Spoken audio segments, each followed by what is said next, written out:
नमस्कार, स्वागत है आपका हमारे चैनल पर। मैं हूं आपके साथ शिप्रा सैनी। पश्चिम बंगाल से बड़ी खबर है। पश्चिम बंगाल उपचुनाव में ममता बनर्जी ने हार मान ली है। बंगाल उपचुनाव में बीजेपी की आंधी से ममता बनर्जी डर चुकी हैं।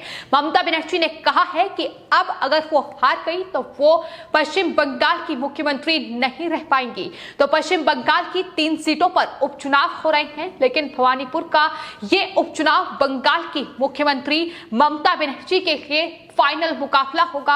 अगर हार गई तो बंगाल की मुख्यमंत्री नहीं रहेंगी ममता बनर्जी। और ममता बनर्जी का यही डर अब कितना ज्यादा बढ़ चुका है, ये हाल ही में देखने को मिला। दरअसल भवानीपुर में एक जनसभा के दौरान ममता बनर्जी ने लोगों को इमोशनल ब्लैकमेल को करती नजर आई।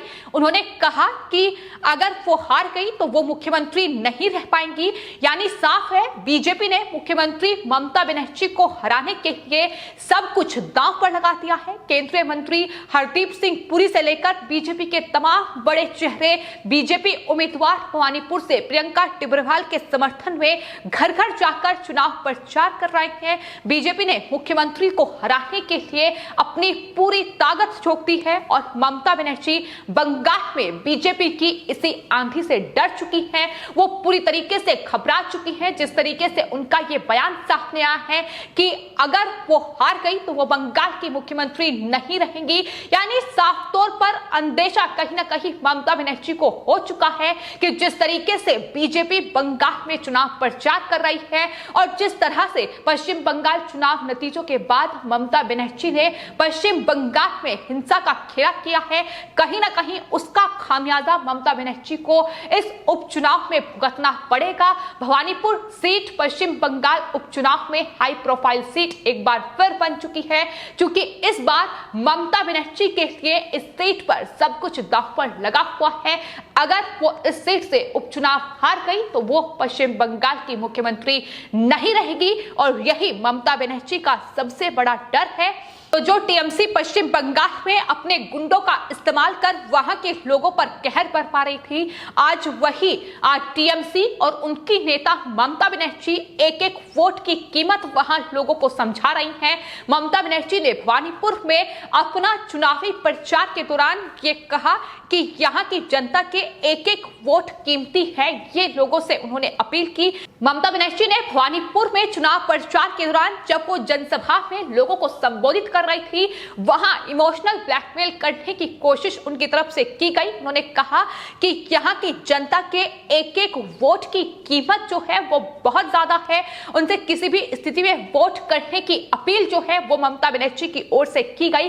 दरअसल इकबालपुर में अपनी एक रैली के दौरान ममता ने जनता से कहा कि मेरे लिए एक एक वोट जरूरी है। अगर आप ये सोचकर वोट नहीं करेंगे कि दीदी तो पक्का जीतेगी तो यह बहुत बड़ी भूल होगी।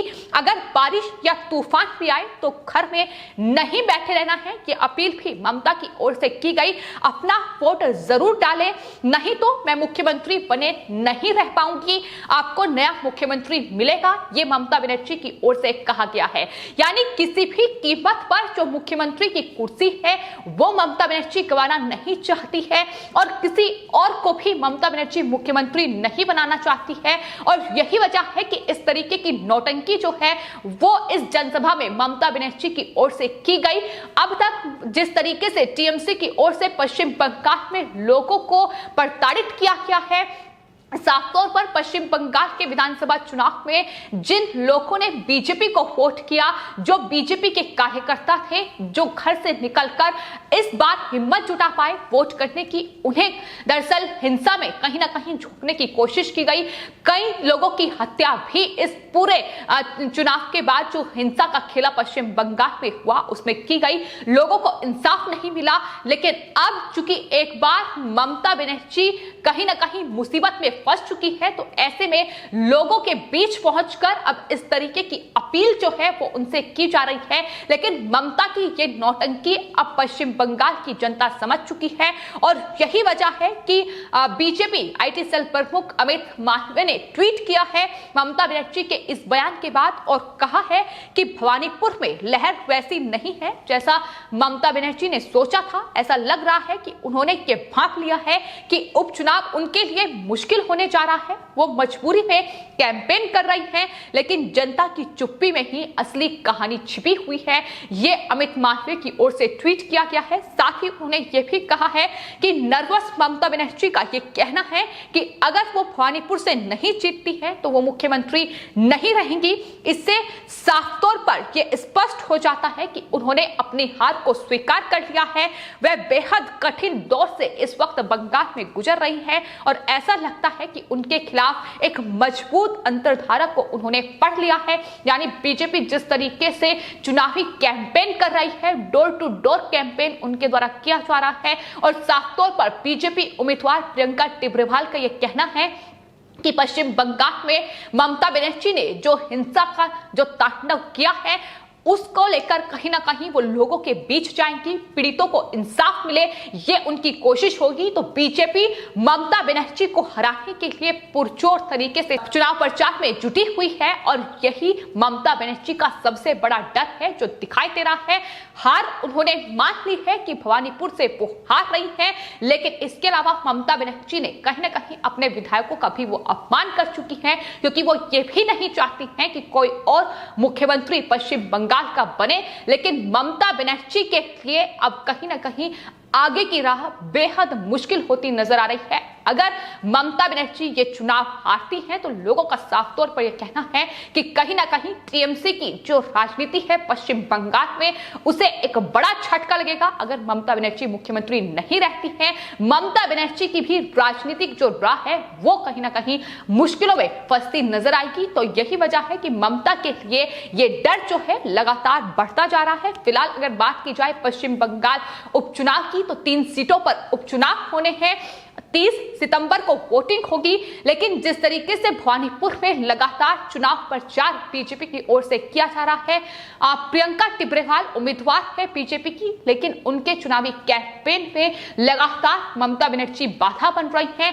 पश्चिम बंगाल कोलकाता पुलिस का इस्तेमाल किया जा रहा है। कोविड गाइडलाइंस का हवाला देकर वहां चुनाव प्रचार में उनके बाधा डाली जा रही है और इसको लेकर जो नए बीजेपी अध्यक्ष पश्चिम बंगाल के बने हैं सुकांता मजूमदार, उनका एक बयान सामने आया है। पत्रकारों से बातचीत करते हुए उन्होंने कहा है कि तृणमूल कांग्रेस डर गई है और बीजेपी को चुनाव प्रचार नहीं करने दे रही है, लेकिन लोग अब रोहतक तोड़ेंगे। उन्होंने साथ ही ये भी कहा है कि कोलकाता पुलिस विपक्षी राजनीतिक दलों के खिलाफ पक्षपात भरा रवैया अपना रही है, ये आरोप भी उन्होंने लगाया है। तो पश्चिम बंगाल का ये उपचुनाव किसी बड़े चुनाव से कम नहीं है, क्योंकि सबकी निगाहें फिलहाल भवानीपुर सीट जहां ममता बनर्जी के लिए कहीं ना कहीं नाक की लड़ाई बन चुकी है, क्योंकि अगर पश्चिम बंगाल की मुख्यमंत्री ममता बनर्जी नहीं रहेंगी तो जाहिर तौर पर तृणमूल कांग्रेस की राजनीति को एक बड़ा झटका पश्चिम बंगाल में लगेगा। लेकिन बीजेपी की कोशिश यही है कि ममता बनर्जी को मुख्यमंत्री की कुर्सी से हटाया जाए, क्योंकि जिस तरीके का तांडव पश्चिम बंगाल में टीएमसी के शासन और ममता बनर्जी के शासन में हुआ है उससे कहीं ना कहीं पश्चिम बंगाल की जनता भी खासा नाराज है, क्योंकि पश्चिम बंगाल में विधानसभा चुनाव नतीजों के बाद टीएमसी भले ही जीती, लेकिन ममता बनर्जी नंदीग्राम से हार गई। वो हार की चीज अभी भी ममता बनर्जी के जहन में है, लेकिन भवानीपुर का उपचुनाव ममता बनर्जी ने कहीं ना कहीं ये भांप लिया है कि वो हार रही है और यही वजह है कि लोगों को इमोशनल ब्लैकमेल करते हुए इस तरीके की जो अपील है वो उनकी तरफ से की गई है। लेकिन इसके साथ ही आपको बता दें, लगातार जिस तरीके से बीजेपी ममता बनर्जी पर हमलावर नजर आ रही है, हाल ही में बंगाल बीजेपी अध्यक्ष सुकांता मजूमदार ने अध्यक्ष पद संभालते ही ये कहा था कि पश्चिम बंगाल में जो तालिबानीकरण ममता बनर्जी कर रही है वो उसे कड़ा जवाब देंगे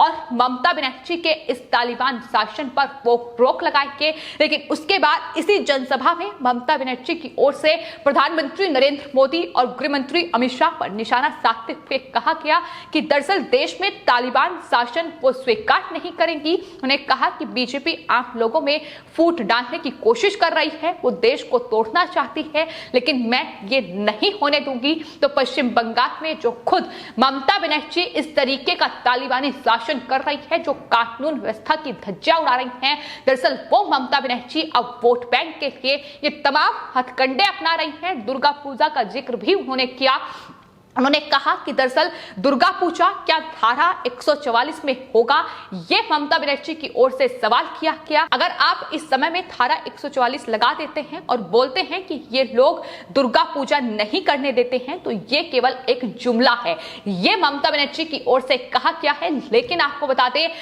पिछले कुछ सालों में कोविड महामारी का हवाला देते हुए ममता बनर्जी ने पश्चिम बंगाल में दुर्गा पूजा पर रोक लगाई है, लेकिन वहीं ईद और मोहर्रम जैसे त्योहारों में कोई भी कोविड गाइडलाइन जो है वो ममता बनर्जी की ओर से जारी नहीं की गई। लेकिन दुर्गा पूजा पर ममता बनर्जी ने रोक लगाई, तो ये हथकंडे जो वोट बैंक के लिए ममता बनर्जी अपना रही हैं, ये इस उपचुनाव में नहीं चलेंगे। ये साफ तौर पर पश्चिम बंगाल भवानीपुर की जनता ने ममता बनर्जी को संदेश दे दिया है और यही वजह है कि ममता बनर्जी ने उपचुनाव जो कि 30 सितंबर को होगा, लेकिन उससे पहले ही अपनी हार स्वीकार कर ली है और साफ तौर पर यह कहा है लोगों को। अब वो एक एक वोट की कीमत समझा रही हैं और ये कह रही हैं कि दरअसल अगर वो हार गई तो वो बंगाल की मुख्यमंत्री नहीं रहेंगी। लेकिन लगातार पश्चिम बंगाल की जनता भी ये मांग कर रही है कि पश्चिम बंगाल से ममता बनर्जी को हटाया जाए, मुख्यमंत्री की कुर्सी से उन्हें इस्तीफा दे देना चाहिए, क्योंकि पश्चिम बंगाल में ये हिंसा का दौर खत्म नहीं हो रहा है और इसके लिए सिर्फ एक ही शख्स जिम्मेदार है, वो है ममता बनर्जी। बतौर मुख्यमंत्री वो वहां सिर्फ और सिर्फ हिंसा, आगजनी और इस तरीके की अराजकता ही कर रही है। फिलहाल आपकी इस पूरे मामले पर क्या राय है, हमें कमेंट बॉक्स में जरूर लिखें और चैनल को सब्सक्राइब करें। धन्यवाद।